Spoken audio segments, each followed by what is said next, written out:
Tonight, the political future of Deputy President Kithure Kindiki is under intense scrutiny following reports that key functions associated with his office have been reassigned to Prime Cabinet Secretary Musalia Mudavadi.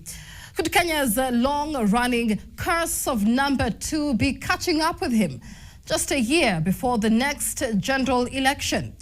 Kindiki has since dismissed the reports as fabricated, even as his predecessor Rigathi Gachagua insists he warned him that this day would come. NTV's Laban Shaban examines. I, Kithure Kindiki. Deputy President Kithure Kindiki appears to be facing his most politically delicate moment since taking office. The incoming Deputy President! As the race to the 2027 general election gathers pace and new political alliances take shape, a series of internal government correspondences is raising questions over whether Kenya's number 2 is steadily being politically diminished.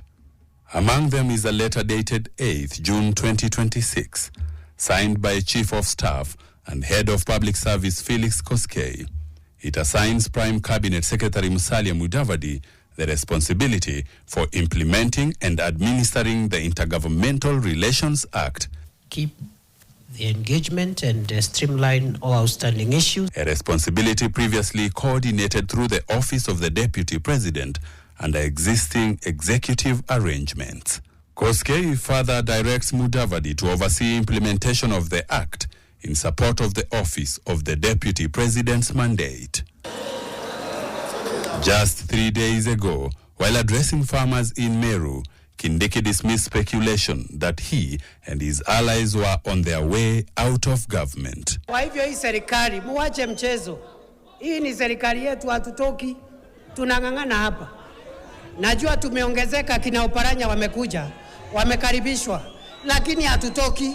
Governance analyst Professor David Minja says the remarks reflected growing pressure within government as succession politics ahead of 2027 gain momentum. Kindiki will have a rough time in not deciding whether he will either jump ship, that is resign and jump ship, or stay up to the end and just go home. Even before any vacancy exists, lobbying for the country's second highest office has already begun. Within ODM, some leaders have floated Cooperatives Cabinet Secretary Wycliffe Ambetsa Oparanya for the position. Kama UDA na ODM na waseme UDA walete rais na ODM walete Deputy President, sisi tutapeleka kwa soko Wycliffe Ambetsa Oparanya. Nilikuwa nimeenda likizo ya siasa kwa sababu niliingia kwa serikali. Sasa nimerudi kufanya siasa. Sasa nimeona ameanza kuangaisha Kindiki. Former Deputy President Rigathi Gachagua claims Kithure Kindiki is confronting the very political fate he once warned him about. Ile mtu anapangia wewe si mwingine ni Kasongo. And I told you my younger brother. Siku alikutumia kuniangaisha mimi. Alikutumia kunichokora na kunipangia jama. Nikakwambia akimalizana na mimi atakula wewe next.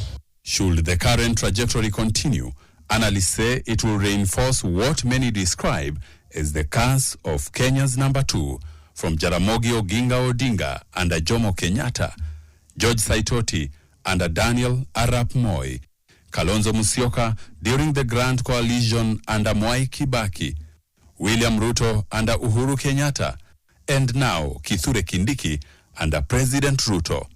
Kenya's second in command has repeatedly found the office politically precarious. Unless there will come a leader in the future who actually respects the sanctity of the Constitution, if we get such a leader, then the position of a DP is secure and the DP will be allowed to do what they were elected to do.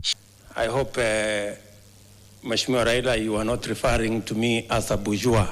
Before becoming president, William Ruto himself experienced years of political isolation after falling out with the then President Uhuru Kenyatta. Yet when Rigathi Gachagua was removed from office through impeachment in 2024, Ruto chose Kithure Kindiki as his deputy. Less than 2 years after Ruto backed him for the job, Kindiki now is at the center of growing questions about his role in government. Laban Shaban, NTV, Nairobi.